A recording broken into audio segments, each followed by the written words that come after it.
Des images qui montrent aux Américains la guerre de la manière la plus réaliste qui soit, en couleur.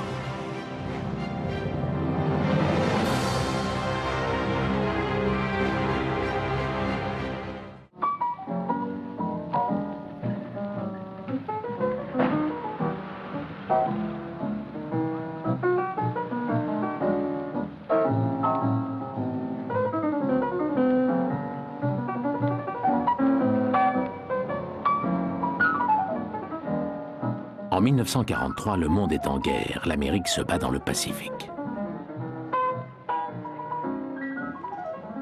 À la différence des Européens, les Américains ne connaissent ni la faim ni les bombes. Pour eux, la guerre est lointaine. Roosevelt, qui veut inciter les civils à se plaindre moins et à se sacrifier davantage, va lever l'interdiction de montrer dans la presse des cadavres de soldats américains. Pour mobiliser le pays, il va mettre sous ses yeux le quotidien de ceux qui se battent. Des caméramens reçoivent pour mission de filmer tout ce qu'ils voient sur le plus vaste théâtre des opérations du monde, l'océan Pacifique.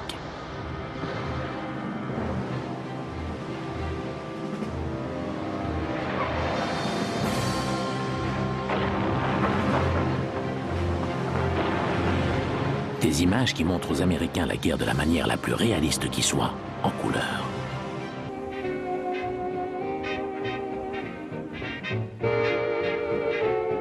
« 7 décembre 1941. Le samedi soir s'achève dans les dancings de Pearl Harbor. Le matin se lève sur un dimanche tropical.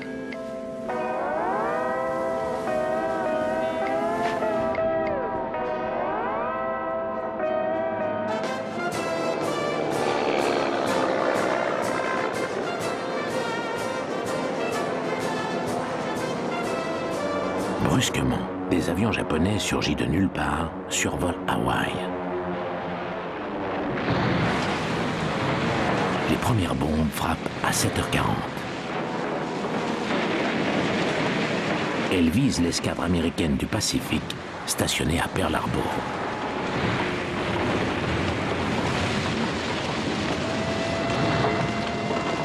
Plus d'une centaine de bombardiers japonais éventrent les pistes, détruisent la base et ses navires. Le lendemain, c'est la guerre.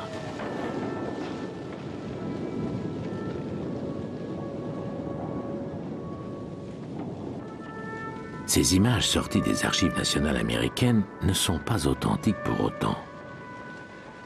Ce faux est l'œuvre d'un des plus grands cinéastes de Hollywood, John Ford. Il a été appelé par la Navy et très confidentiellement, on lui a demandé de remettre en scène sur place l'attaque japonaise. Pour les scènes de bombardement, de la rade et la destruction des cuirassés, il a recours à des maquettes. Mais la fiction et la réalité se marient mal. Le résultat laisse à désirer, il sonne faux. Quant au contenu, il est si maladroit de propagande que le chef d'état-major, le général Marshall, préfère retirer le film de la circulation.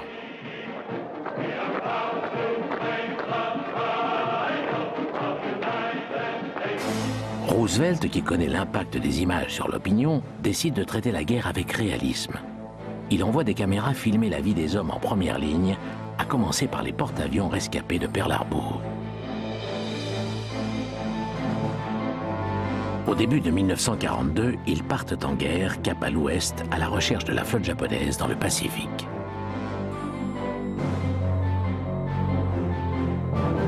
Ces porte-avions sont appelés à devenir les pièces maîtresses d'un jeu d'échecs aux dimensions du Pacifique. À la fin de la guerre, l'Amérique en possédera plus de 120.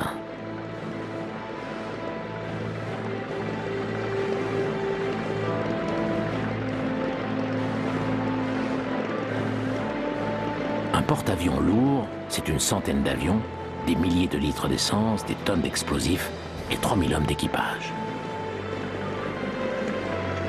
Ces jeunes Américains, dont la moitié n'avaient jamais vu la mer, vont achever leur formation à bord. Comme il faut bien assurer leur vie quotidienne, chacun exerce ses compétences, retrouve son métier d'origine dans ces véritables villes flottantes.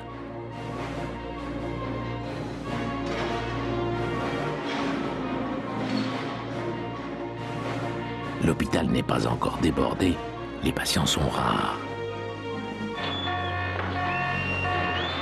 Dès qu'un exercice est déclenché, Ces boulangers, ces bouchers, ces cordonniers quittent leurs tâches pour rejoindre un poste de combat.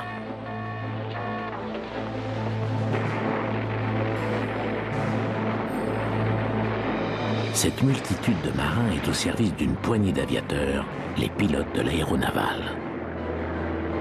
Eux enchaînent appontage et décollage.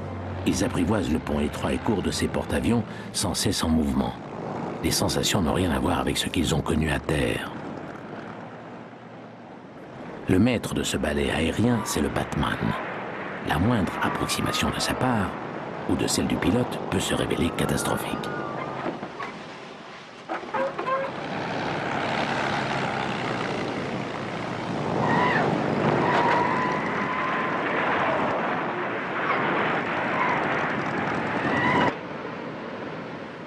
Les caméramens ont reçu quelques consignes sur leur mission. Il ne s'agit pas de briser le cœur des mers, ni de décourager les vocations. Alors, à en croire les images de la Navy, les risques à bord d'un porte-avions seraient d'abord les coups de soleil et le mal de mer. À y regarder de plus près, les heures sont longues dans ces prisons flottantes. Les jours se suivent et se ressemblent, monotones. Dans leur courrier, ils confient qu'ils ont trop de temps pour penser à ce qui les attend. Lorsqu'ils contemplent une carte, ils mesurent l'immensité du Pacifique. De San Francisco, il faut 10 jours pour aller à Hawaï, près d'1 mois pour atteindre Shanghai. Certains cherchent à s'informer sur ce Japon qui leur a imposé la guerre. Il n'en avait qu'une image vague et exotique à travers des films comme celui-ci, rapporté par un voyageur. Ce Japon n'était, à leurs yeux, peuplé que de tendres et fragiles Madame Butterfly. Ils ne voyaient qu'un pays raffiné, immobile, qui chaque printemps célèbre la beauté éphémère des cerisiers en fleurs. Pourtant, un autre Japon se cache derrière ces geishas préoccupés de cérémonies du thé, d'estampes et de kimonos de soie. Ce pays, c'est aussi celui des samouraïs, avec leur redoutable code de l'honneur, le Bushido. À la veille de la guerre, le pays célèbre son 2600e anniversaire. Tout au long des siècles, ces chevaliers, ces seigneurs ont cultivé le dédain de la vie, le mépris du danger, la volonté déterminée de mourir en héros pour leur maître. Ils sont les sujets fidèles du Mikado, l'invisible fils du soleil. Le Japon regarde depuis toujours son empereur comme un dieu. Cet empereur divinisé règne, mais laisse la réalité du pouvoir à une caste de dirigeants dominés par les militaires.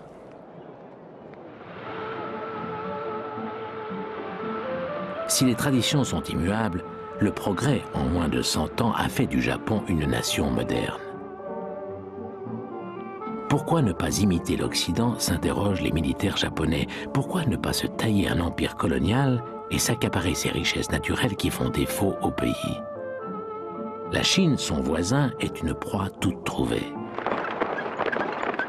En juillet 1937, les Japonais envahissent la Chine sans déclaration de guerre. Un conflit particulièrement cruel commence.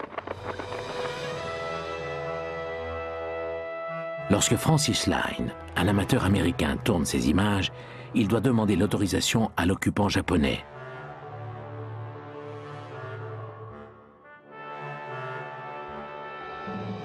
Shanghai garde les traces de sa défaite. Pillage, viol, les habitants n'oublieront jamais l'invasion, même si les exactions n'ont pas atteint la cruauté d'autres cités. À Nankin, les Japonais ont massacré à travers les rues plus de 100 000 civils, y compris les femmes et les enfants.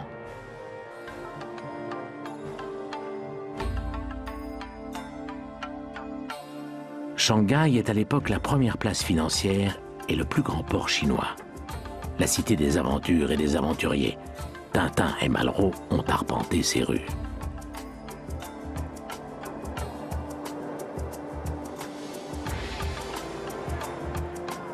Les Français et les Anglais, installés dans les concessions internationales, commencent à plier bagages. Ils sont encore provisoirement épargnés, mais Tokyo a annoncé que c'en est fini de la politique de la porte ouverte aux étrangers. Les Japonais proclament que leur invasion de la Chine a pour but de libérer le monde asiatique de la race blanche. C'est une attaque directe contre les grandes puissances. En janvier 1941, l'Amérique célèbre la réélection triomphale de son président. Franklin Roosevelt inaugure son 3e mandat.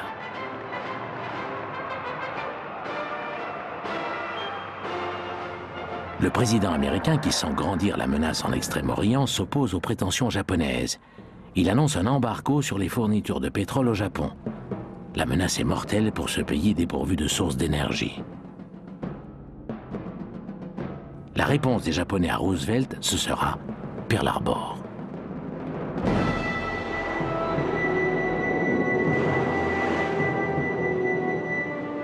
Au lendemain de l'attaque, les Américains ne peuvent que mesurer l'ampleur du désastre.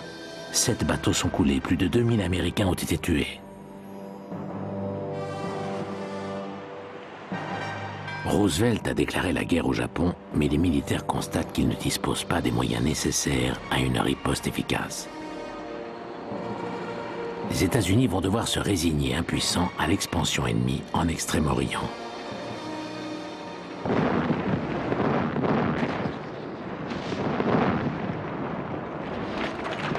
En quelques mois, les Japonais accumulent victoires et conquêtes. Ils écrasent les Anglais à Singapour. Ils chassent les Américains des Philippines. Ici, ils attaquent Ceylan. Ce bombardement brutal sur Colombo le dimanche de Pâques 1942 tuera 500 marins britanniques et de très nombreux civils.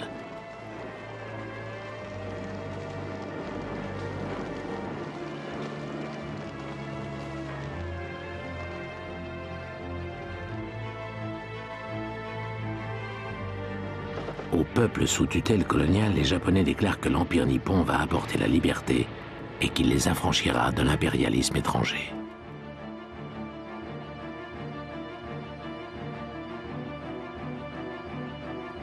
Tout ce qui est occidental est à leurs yeux définitivement haïssable et nuisible.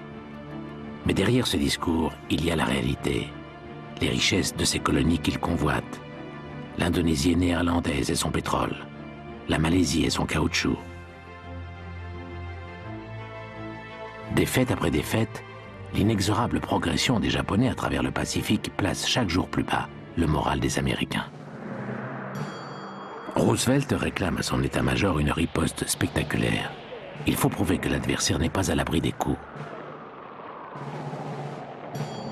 L'Amérique fait confiance à la détermination de ce président, victime de la poliomyélite, cloué dans sa voiture avec un corset de fer, mais dont nul ne doute qu'il saura se battre.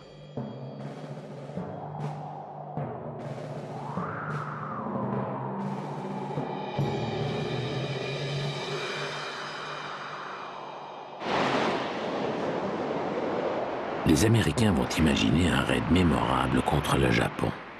Une opération destinée à frapper l'opinion.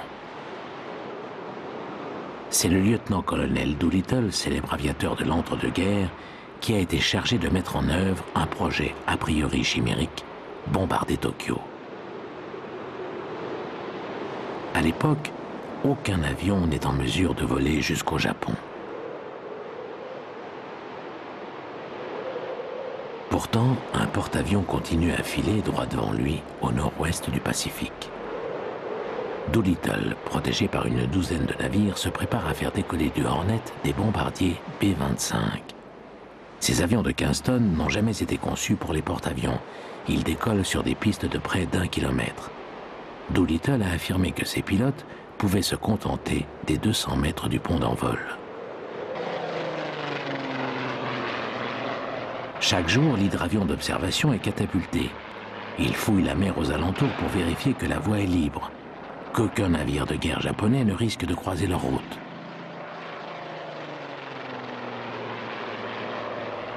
Les chances d'échapper aux patrouilles japonaises sur de telles distances sont minces. Il faut traverser tout le Pacifique d'est en ouest. On a dû prévoir un ravitaillement en cours de route. Le rayon d'action des porte-avions est insuffisant pour faire l'aller-retour.